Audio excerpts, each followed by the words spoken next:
प्राचार्य आदरणीय सुलक्षणाताई, संचालक आदरणीय होनराव सर,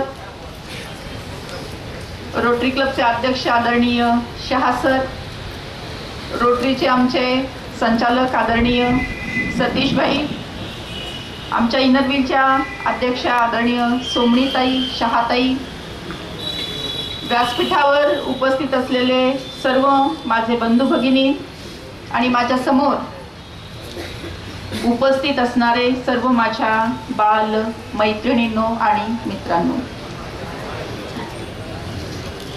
यंदाच्या राखीला एवढंच मागणं भावाला, यंदाच्या राखीला एवढंच मागणं भावाला, वाचव रे चिमुकलीला, जगव रे सोनुलीला, वाचव रे चिमुकलीला, जगव रे सोनुलीला. नको ना होऊ नाराज लेक काय उणी, नको ना होऊ नाराज लेक काय उणी, चमकेल हिरकणी आहे ग ती उद्याची राणी, चमकेल हिरकणी आहे ग ती उद्याची राणी. लेकीच्या माहेरासाठी माय सासरी नांदते, लेकीच्या माहेरासाठी माय सासरी नांदते, युगा युगाची कहाणी आई लेकीला सांगते. लेकीच्या माहेरासाठी माय सासरी नांदते, युगा युगाची कहाणी आई लेकीला सांगते. आता कधी जन्मणार माय, आता कधी जन्मणार माय, आता कुठले माहेर, आता कधी जन्मणार माय, आता कुठले माहेर, गर्भामध्ये जळण्याचा तिला मिळतो आहेर, तिला मिळतो आहेर. प्रत्येक आई आपल्या सासरी कशासाठी नांदत असते, तर तिची लेक कधीतरी माहेराला येईल, तिचं मी कोडकौतुक करेन, तिला माहेर पण देईल, म्हणून प्रत्येक आई सासरी नांदत असते. परंतु आता आई जन्माला येत नाहीये, तर जिथे आई नाही तिथे माहेरच कसं काय राहणार आहे, कारण गर्भामध्ये जळण्याचा तिला आहेर मिळत आहे. अशा प्रकारच्या या बहिणाबाईंच्या ओळी आहेत. एवढ्या शेकडो वर्षापूर्वी बहिणाबाईंनी हे सांगितलं होतं. म्हणजे हा जो प्रश्न आहे हा केवळ अलीकडचा प्रश्न नाहीये, तो फार फार पूर्वीपासून आपल्या भारतामध्ये स्त्रियांना मिळालेली ही दुय्यम वागणूक आणि त्यामधून निर्माण झालेले अनेक गुंतागुंतीचे प्रश्न आणि त्यामधून निर्माण झालेला हा स्त्री भ्रूण हत्येचा मोठा प्रश्न आज आपल्या समोर आहे. एकंदरीत आकडेवारीचा जर आपण विचार केला तर भारतासारख्या सुसंस्कृत देशामध्ये, सुसंस्कृत देश मी यासाठी म्हणते की सत्य, अहिंसा, अपरिग्रह, दया, क्षमा, शांती, समता, ममता, बंधुता या सगळ्यांची जर गोळाबेरीज केली तर त्याला भारतीय संस्कृती असं नाव आहे. आणि अशा या उच्च असणाऱ्या भारतीय संस्कृतीमध्ये अहिंसा परमो धर्म हा एकीकडे म्हटलं जातं आणि कोणालाही दुखवू नये, शब्दांनी नाही, वागणुकीतून नाही, कुठल्याही पद्धतीने कोणाचं मन दुखवू नये असं तत्व आपल्या भारतीय संस्कृतीने सगळ्या जगाला सांगितलेलं आहे. पण गर्भात असलेल्या चिमुकलीला मात्र मारण्याचं असं वाईट असं कृत्य आपल्या आजूबाजूला घडताना आपल्याला दिसते. ही जी चिमुकली आहे ही निष्पाप आहे, निरागस आहे, कोमल आहे, कोवळी आहे, ईश्वराचं तत्व आहे, निसर्गाचं सत्व आहे, जिला बोलता येत नाही, जिला तक्रार करता येत नाही, जिला वकील पत्र देता येत नाही आणि गेली, संपली, वारली, मृत झाली तर तिचं प्रेत सुद्धा दिसत नाही, अशी केविलवाणी अवस्था ही चिमुकलीची झालेली आहे. खरं म्हणजे आईचं गर्भ, ज्याला आपण म्हणतो आईचं उदर, त्याला तीर्थक्षेत्र असं म्हटलं जातं की ज्या तीर्थक्षेत्रामध्ये एक जीव उमलतो, फुलतो, वाढतो आणि एक नवीन जीवन सृष्टी निर्माण करतो. अशा तीर्थक्षेत्र असलेल्या आईच्या उदराला आपण स्मशानभूमी करण्याचं अत्यंत वाईट असं कर्म आपल्या आजूबाजूला घडताना आपल्याला दिसते. मी आपल्याला सांगत होते, एकंदरीत आकडेवारीचा जर विचार केला तर मला धक्का बसला, तुम्हाला धक्का बसेल की मागच्या 30 वर्षामध्ये, मागच्या केवळ 30 वर्षामध्ये 1.5 कोटी चिमुकल्या, 100 नाही, हजारो नाही, लाखो नाही, तर 1.5 कोटी चिमुकल्या या गर्भ अवस्थेत मारल्या गेलेल्या आहेत. ही जी चिमुकली आहे, जी आईच्या पोटात आहे, जी आईच्या उदरात आहे, ती आपल्या आईला म्हणते की आई, तुझं बाबांचं, आजींचं, आजोबांचं बोलणं काल रात्री ऐकलं मी आई. तुम्ही सगळ्यांनी मिळून ठरवले ना की उद्या मला डॉक्टर काकांकडे घेऊन जायचंय. नको ग आई, नको असं करू नको ग, मला डॉक्टर काकांकडे घेऊन जाऊ नको ग आई, मला डॉक्टर काकांची खूप खूप भीती वाटते ग. डॉक्टर काका ते मोठं शस्त्र घेतील, माझ्या डोक्याच्या चिंध्या चिंध्या करून टाकतील ग, एवढीशी नाजूकशे कोमलशे माझे हातपाय आई तोडून टाकतील ग, आणि रक्तबंबाळ झालेला माझा हा देह आई उकड्यावर फेकून देतील, कुत्रे झडप घालतील, तोंडात पकडतील, गल्ली पण फिरवतील ग आई. माझ्या शरीरातला ठिपकणारं ते रक्त आई तू पाहू शकशील, माझ्या शरीराची झालेली विटंबना आई तुला सहन होईल? नाही आई नाही, तू हे सहन करू शकणार नाही ग, तू हे पाहू शकणार नाही ग आई. असं करू नको ग, मला मारू नको ग, मी कुठलाही हट्ट करणार नाही ग, मला लाडू नको, पेढे नको, करंजी नको, पुरणपोळी नको, काही गोडधोड देऊ नकोस ग. कालची उरलेली शिळी असलेली भाकरी जरी आई तुम्हाला दिलीस तरी चालेल ग, 2-2 दिवस ती पुरवून खाईल ग. नकोही नको, नवीन कपडे नको ग, ताईचे जुने झालेले कपडे सुद्धा मला चालतील ग आई. मला तुझ्या मांडीवर खेळायचे, आजी आजोबांच्या गोष्टी ऐकायच्या, तुझं बोट पकडायचे, बाबांचं बोट पकडायचे, शाळेत जायचे, खूप खूप शिकायचे ग आई मला. आई तुला असं वाटत नाही का ग की सावित्रीबाई फुलेंचा अंश माझ्यामध्ये असेल? आई तुला असं वाटत नाही का ग की मातृशक्तीचा आविष्कार सांगणारे जिजा माता माझ्या रूपाने येतील? आई तुला असं वाटत नाही का ग की झाशीच्या राणीची क्रांती करण्याची उमेद माझ्यामध्ये असेल? आई मला हे सगळं करायचंय ग, पण कधी तू मला जन्म दिला तरच ना. वेळ नाही गेली अजून, हाक देते मी तुला. वेळ नाही गेली अजून, हाक देते मी तुला. खुडू नको कळी आई, खुडू नको कळी आई. देश घडवायचाय मला, देश घडवायचाय मला. अशी आत अशी हाक ही चिमुकली देत आहे. मग हाकेला ओ द्यायचा असेल तर केवळ आपल्याला दुःख करून चालणार नाही, हळहळ व्यक्त करून चालणार नाही, वेदना मनामध्ये निर्माण होऊन चालणार नाहीये, तर याचं रूपांतर कृतीमध्ये झालं पाहिजे.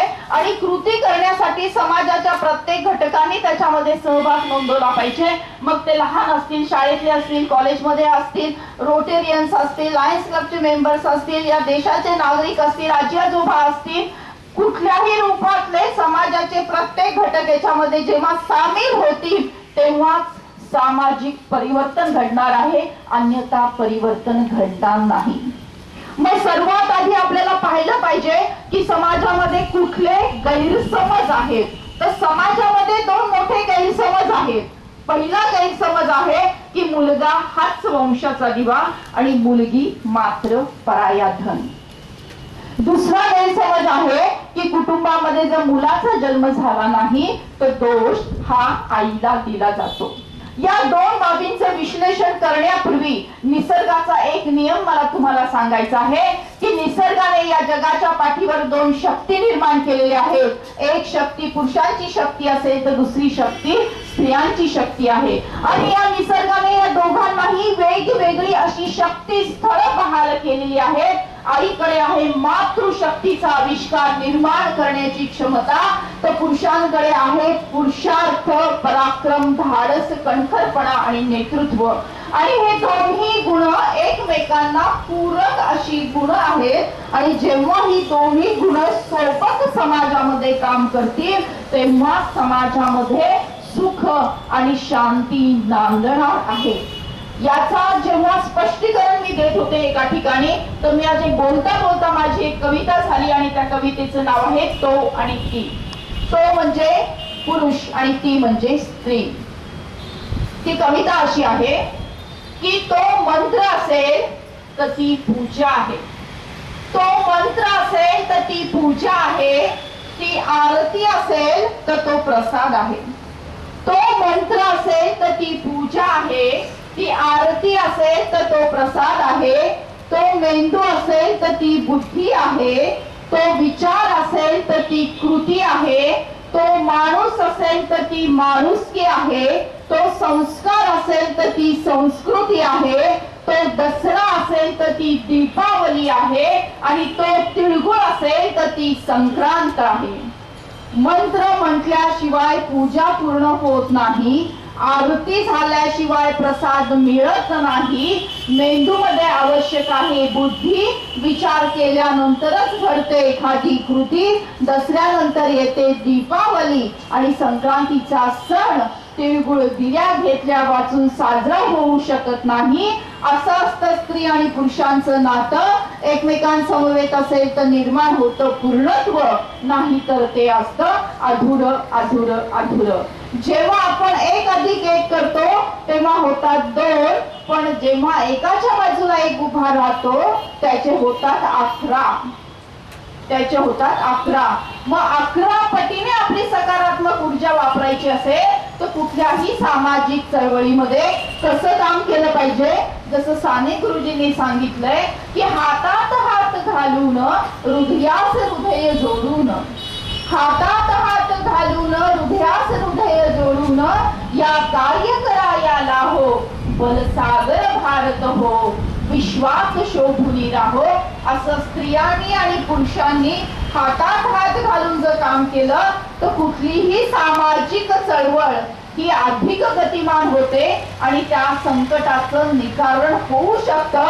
जसं शिक्षणाची गंगा घरोघरी पोहोचवण्यासाठी सावित्रीबाई फुले आणि ज्योतिबा फुलेंनी काम केलं होतं, अशा पद्धतीने तुम्हाला आणि आम्हाला सगळ्यांना मिळून इथे पुढे कार्य करायचं आहे. आणि शकतो तर त्याच्यामध्ये एक सामाजिक अभ्यास मी आपल्या समोर ठेवते की आपल्या कोणाच्याही घरामध्ये सर्वसाधारण समाजामध्ये जर मुलगा जन्माला आला की सगळं घरदार आनंदी होतं, पेढे वाटले जातात, आनंद व्यक्त केला जातो, मेसेज व्हॉट्सअप सगळं पाठवलं जातं. पण मुलगी झाली मात्र मग सगळं आईपासून सगळं घरदार उदास होतं, निराश होतं. पहिल्या वेळेस मुलगी झाली तर कोणाला सांगितलं जात नाही, दुसऱ्या वेळेस झाली तर तिला जन्मालाच येऊ देत नाही. अशी परिस्थिती आपल्या भारतामध्ये आपल्याला पाहायला मिळते. मग ही मानसिकता आपल्याला बदलायची आहे आणि त्यासाठी हा जो काही निराशा आहे, उदासपणा आहे, जो मुलीच्या जन्माच्या वेळेस होतो तो काढून टाकायचा आहे आणि त्या जागी आनंदाची पेरणी करायची आहे. मग ती कशा पद्धतीने करता येईल तर ती पद्धत अशी आहे की 2 प्रकारच्या योजना आम्ही सांगतो. एक आहे 1 रुपयाची जादू योजना आणि दुसरी आहे लखोपती योजना. तर आपल्या या संस्थेमध्ये एकंदरीत किती विद्यार्थी सर? 1000 विद्यार्थी आपल्या संस्थेमध्ये आहेत. 1000 विद्यार्थी आहेत म्हणजे 1000 कुटुंब आपल्या सोबत आहेत. मग या 1000 कुटुंबामध्ये जर मुलीचा जन्म झाला तर इथे येऊन मॅडमकडे सांगायचं आहे. मॅडम प्रार्थनेच्या वेळेस डिक्लेअर करतील की अमुक अमुक परिवारामध्ये आनंद उत्सव साजरा होत आहे, लक्ष्मी येई घरातोच दिवाळी दसरा असं वातावरण निर्माण होत आहे. आणि त्यानंतर प्रत्येक विद्यार्थ्यांनी त्या मुलीच्या स्वागतासाठी 1 रुपया कॉन्ट्रीब्युशन द्यायचं आहे. किती?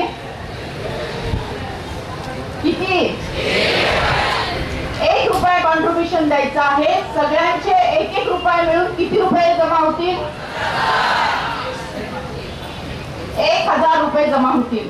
त्या 1000 रुपयामध्ये त्या मुलीला झबलं घ्यायचं आहे, आईला साडी चोळी घ्यायची आहे आणि आईच्या सासूबाईंना फूल आणि नारळ द्यायचं आहे.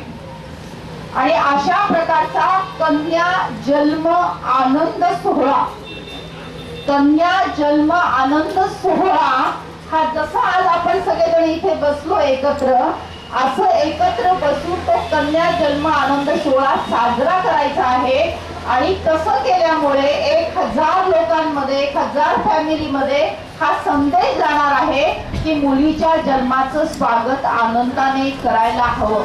आणि ज्यांच्या घरात मुलीचा जन्म झाला त्या कुटुंबियांचा सन्मान झाल्यामुळे त्यांना सुद्धा एक प्रकारचा आनंद मिळणार आहे आणि ह्या आनंदाची बेरीज आणि आनंदाचा गुणाकार करत आपल्याला पुढे जायचं आहे. आनंद या भावनेचा बीजारोपण आपल्याला इथे करायचं आहे आणि अशा प्रकारच्या या 1 रुपयाच्या जादू योजनेमध्ये आपलं हे जे महाविद्यालय आहे, संस्था आहे, यांनी सहभागी व्हावं अशी मी विनंती करेन. मी आपल्या सगळ्यांना प्रश्न विचारते आहे की आपल्या कॉलेजमध्ये, कॉलेजच्या कुटुंबियांमध्ये जर मुलीचा जन्म झाला तर प्रत्येकाने 1 रुपया देऊन कन्या जन्म आनंद सोहळा साजरा करण्याचा ठराव घ्यायचा आहे का? ज्यांना घ्यायचा हात वर करा. आणि आमचे गुरुजन वर्ग,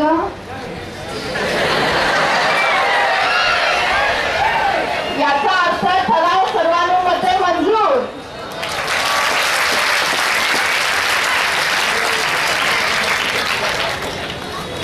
सन्माननीय सर आणि सन्माननीय मॅडम यांच्या नेतृत्वाखाली हा 1 रुपयाची जादू योजनेचा ठराव आज इथे मंजूर झालेला आहे आणि त्याची अंमलबजावणी आपल्याला या महिन्यापासूनच समजा करायची ठरली.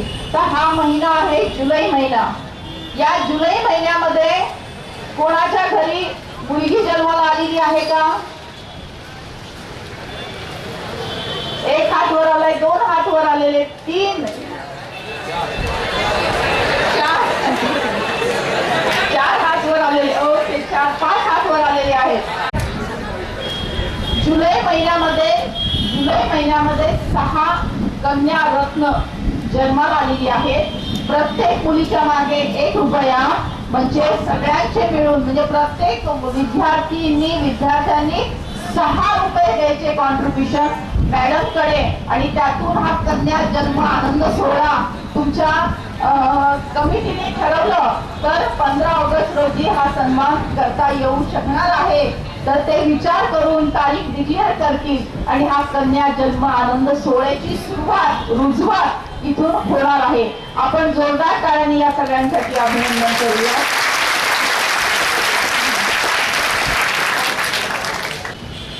भारत माता भगिनींचं स्वागत करणारा देश आहे. इथे इज्जत आहे. व्यवहारात ही आपली ती इज्जत कायम राहिली पाहिजे अशी अपेक्षा करतो. आणि ताईंच्या या अभियानात आमचं महाविद्यालय आणि आमची संस्था आता 6 हात वर होते. इथे बसलेल्यामध्ये 6 हात वर होते. या 6 बालिका जन्माला आलेले आहेत. आपण सर्वजण महाविद्यालयात जेवढे विद्यार्थी आहेत आणि जेवढे कर्मचारी आहेत त्या सर्वांनी पहिलं खातं ओपनिंग करून आपण किती रुपये द्यायचे? प्रत्येकाने 6,000 रुपये मॅडमकडे द्यायचे.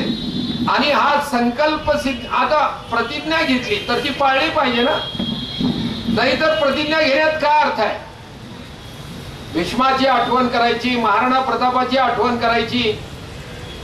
तसं खरंच जर आठवण ठेवायची असेल तर पहिलं खातं आपण या 6 मुलींच्या नावावर उघडून यांच्या नावावर आपण प्रत्येकी 6 रुपये जर दान केले तर या 6 मुलींचं जीवन आयुष्यभर चांगलं होणार आहे आणि त्याचं संगोपन होणार आहे. 2014 हे संस्थेचं दशवार्षिक स्थापना वर्ष असल्यामुळे यावर निश्चितच या वर्षी आम्ही ताई इथून जन्माला येणारे या वर्षापासून कंटिन्युअस मुलगी जन्माला आली आम्हाला कळलं आणि आमच्याकडे ट्रस्टमध्ये नोंदणी झाली सर तर आम्ही हे व्रत पाळू. 1 रुपया दान आणि ते महादान त्या कन्येचं आयुष्य फुलवणारा असं महादान करण्याचा संकल्प मी करतो आणि हा संकल्प मी जिवंत असेपर्यंत पाळी.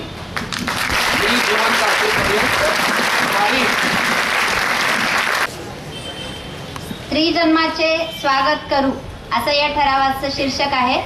सगळ्यांनी मनपूर्वक लक्षपूर्वक ऐका.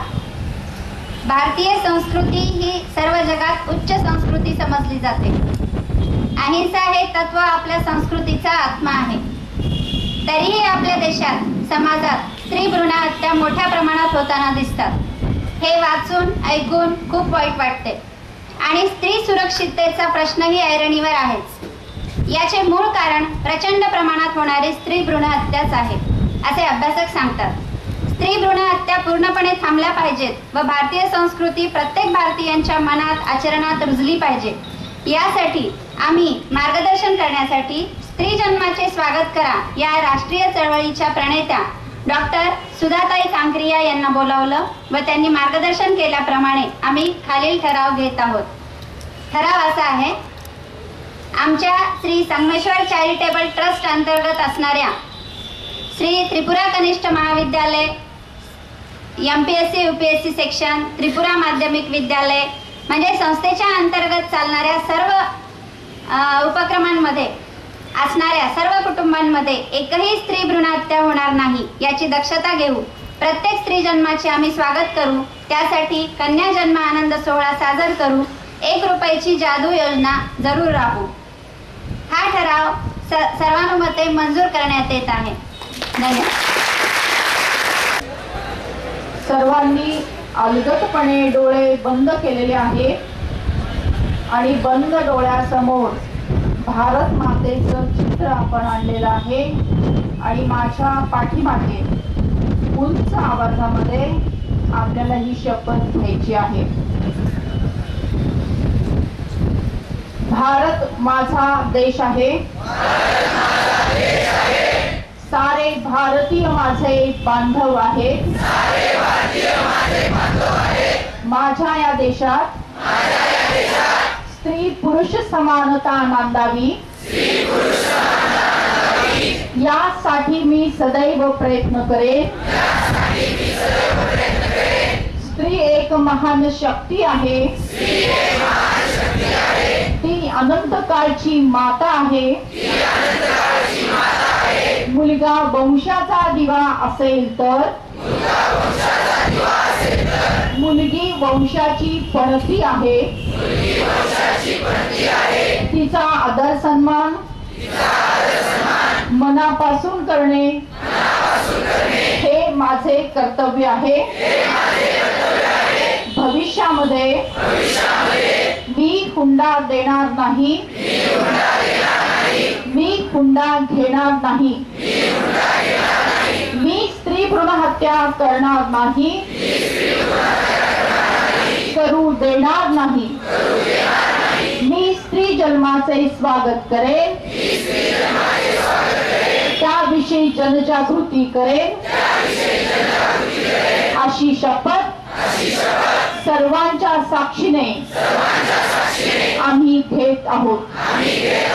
हात खाली घ्यायचा आणि भारत मातेचा जय जयकार हात उंच करून उंच आवाजात करायचा.